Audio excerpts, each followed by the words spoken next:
Azért alkottak, hogy megmentsem a világot.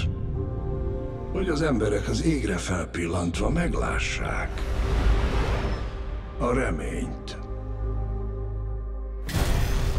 Elsőként ezt veszem el tőlük.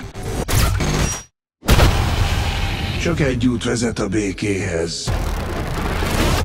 A pusztulásuk.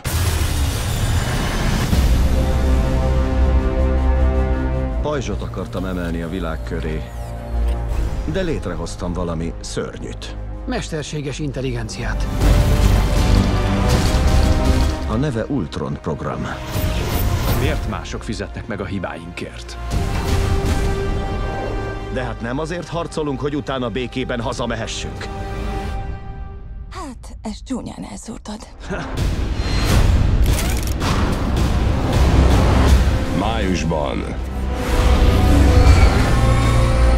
Veszélyben a Föld. Kizárólag az eszünkre és az akaraterőnkre számíthatunk. De ne adjuk fel a harcot. Ezt biztos nem éljük túl. Nincs tervem holnap estére. Mindig utánatok takarítok. Szétziláljuk őket. Belülről.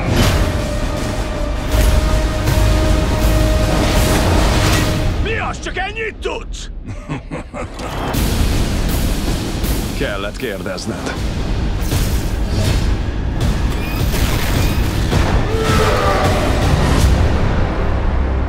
Bosszúállók. Ultron kora.